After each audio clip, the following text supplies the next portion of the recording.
So we are back in Calpe. Hi, first ride back today.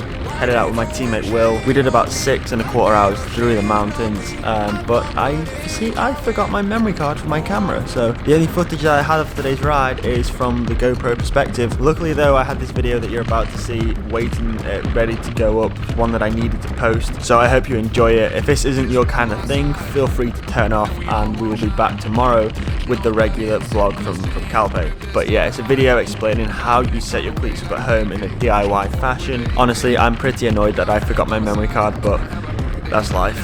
Enjoy the video.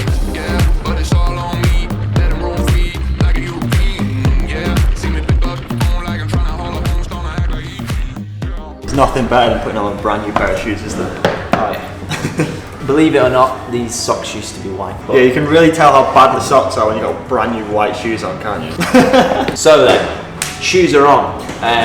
So what we're going to start off with is, I guess it's worth mentioning, you need a couple of bits. Yeah. Equipment that you need to do this. First thing is some electrical tape, you need a pen, and you need a tape measure. That's it. Right. And obviously some fresh set of cleats. Yep. So what we're going to do is going to rip off a little bit of this. What we want to do is we want to mark up the first metatarsal, side of your first met.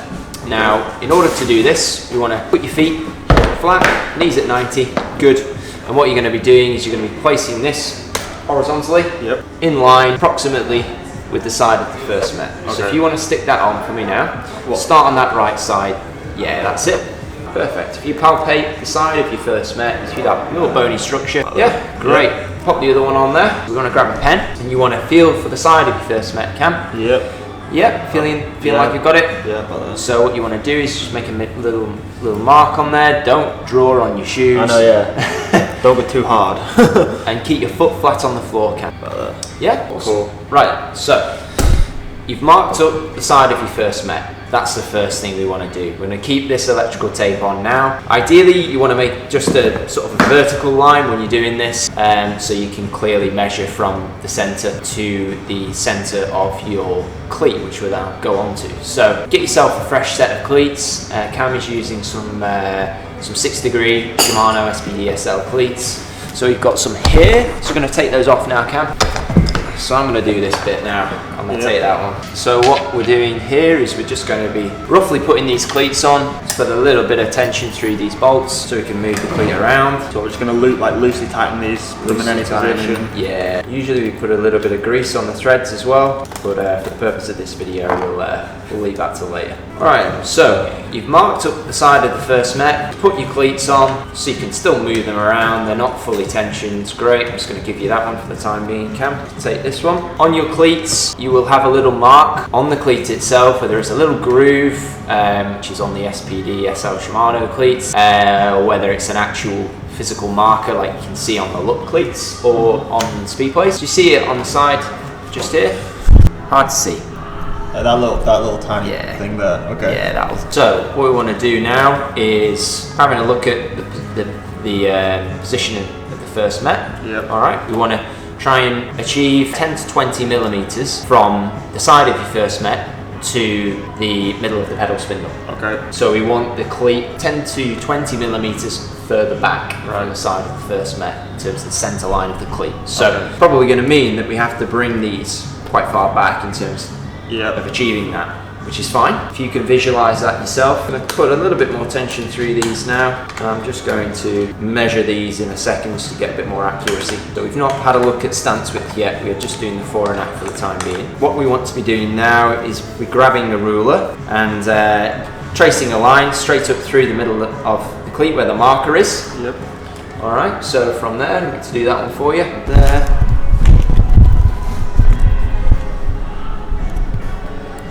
A ruler is always handy to do this. It's going to be a little bit more accurate. Or an Allen key. Or an Allen key. So, there, happy with that? Yep. So now what I'm doing is I'm measuring the difference between these two markers here. So we have 10 mil. So I'm actually just going to bring the cleat a little bit further back. So I'm going to get a bit more space out of that. So again, we've not adjusted stance width yet. I'm actually going to probably end up with your cleats being quite far back on these. So, I think on these shoes, they're quite far back. Yeah, fine. So ready for some new cleats. Yeah. So it's not, by the way, it's not common to find this where we have to bring the cleats quite far back. Don't worry about that if this is the case when you're doing this at home. But in Cam's example here, I am going to slam the cleat all the way back, and we'll probably end up with about between what we wanted, 10 to 20 millimeters of space between the side of the first met and the middle of the pedal spin. It's interesting with physiques as well, because the shape of the last, it's quite bent. Right. It's like a banana. So when you're setting up the angle of the cleat, consider that. Some manufacturers of shoes will produce lasts which are straight. Physique are a little bit unique in that sense. So again, when you're setting up cleats, just remember that the shape of the last is probably going to change between different brands. And in your case, during the screening assessment, we highlighted that your feet are pretty neutral in terms of the plane in which you're standing.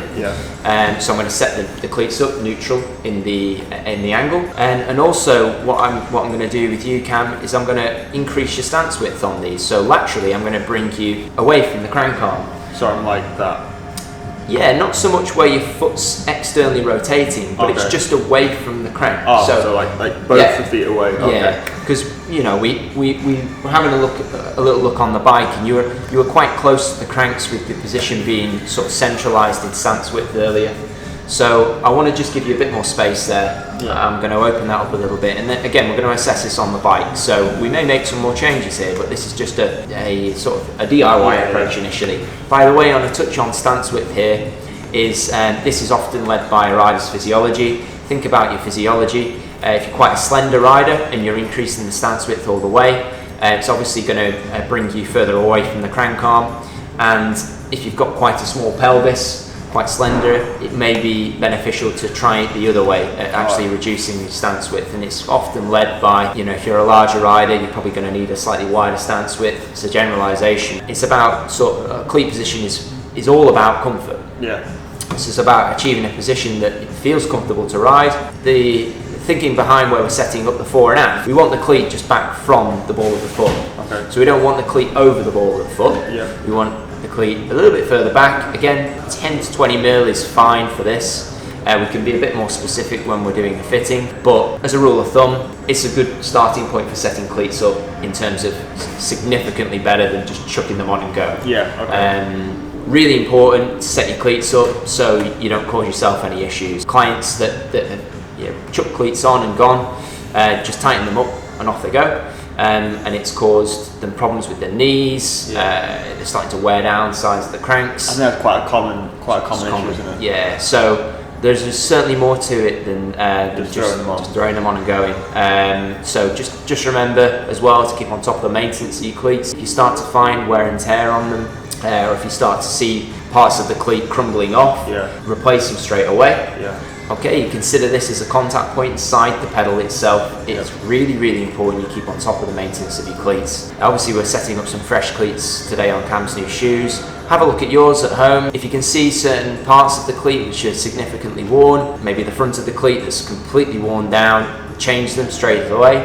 And hopefully following this little tutorial should help you out in terms of achieving a safe position. Cool. So yeah, I guess it's from my point of view, I'm often bringing cleats further back than further forward.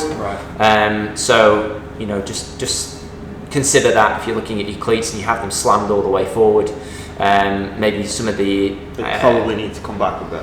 This is the thing. Maybe some of the things we've discussed in this section of the video might be useful for you in terms of just refreshing your cleat setup. I'm actually going to put a more supportive insole inside Cam's shoes. The one that comes with these physiques is not really providing Cam with much stability inside the shoe. It's common to see this, by the way. The manufacturers are putting insoles inside the shoes which just are there for some comfort rather than improving foot stability.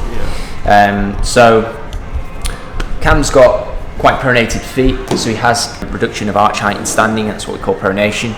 It's quite heavy actually on both feet, so I'm actually going to put a high CDAS insole in here. These are 3 feet insoles, and I really rate these. I've used these with a lot of clients and had some superb results with these. So it's about giving the foot stability. You know, ultimately you've got a pronated foot, so we're going to use this insole here to try and support the medial arch, try and stabilize the foot a bit. So yeah, just have a little look at what's inside your shoe. If you can bend it in half, it's probably not giving your foot much stability. So would you always recommend in a brand new pair of shoes that you would put a pair of aftermarket insoles in there? I think in any set of shoes, it doesn't need to be new ones. It's relative to trying to stabilize a rider's foot.